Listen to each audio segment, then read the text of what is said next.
अगर आप स्मार्टफोन इस्तेमाल करते हैं और आपके फोन में व्हाट्सएप इंस्टॉल्ड है तो ये खबर आपके लिए बहुत जरूरी है। दरअसल आज से व्हाट्सएप अपनी प्राइवेसी पॉलिसी लागू करने जा रहा है। कई करोड़ लोगों ने नई प्राइवेसी पॉलिसी को स्वीकार कर लिया है और कई करोड़ लोग ऐसे हैं जिन्होंने अभी तक इसे स्वीकार नहीं किया है। व्हाट्सएप ने हाल ही में दिल्ली हाई कोर्ट में उसकी प्राइवेसी पॉलिसी को लेकर दाखिल हुई याचिका पर कहा था कि तमाम इंटरनेट आधारित ऐप की पॉलिसी की तरह हमारी पॉलिसी भी है।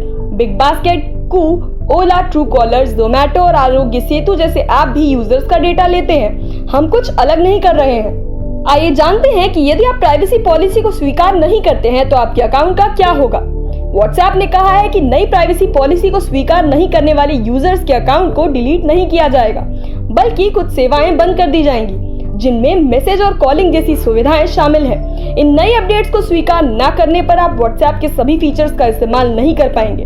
आपको कुछ समय के लिए कॉल्स और नोटिफिकेशंस तो आएंगे, लेकिन आप मैसेजेस पढ़ नहीं पाएंगे और न ही मैसेजेस भेज पाएंगे। आप 15 मई के बाद भी कभी भी पॉलिसी को स्वीकार कर सकते हैं और अपने अकाउंट को फिर से एक्टिव कर सकते हैं। कंपनी आपको नोटिफिकेशंस के जरिए सूचित करती रहेगी। सबसे बड़ा सवाल ये है कि क्या अब व्हाट्सएप व्यक्तिगत चैटिंग भी पढ़ सकेगा? तो इस बात पर व्हाट्सएप की ओर से कहा गया है कि सिर्फ बिजनेस अकाउंट से होने वाली चैटिंग को ही व्हाट्सएप पढ़ेगा और पेरेंट कंपनी फेसबुक के साथ साझा करेगा। नई पॉलिसी का निजी चैट से कोई लेना देना नहीं है। वहीं सबसे अहम बात ये कही गई है कि एंड्रॉइड, आईफोन या KIOS से व्हाट्सएप अकाउंट डिलीट करने के बाद उसे दोबारा एक्टिव नहीं किया जा सकेगा। ऐसे में आपकी पुरानी चैट्स भी मिट जाएंगी और आपको सभी व्हाट्सएप ग्रुप से हटा दिया जाएगा। आपका व्हाट्सएप बैकअप भी डिलीट हो जाएगा।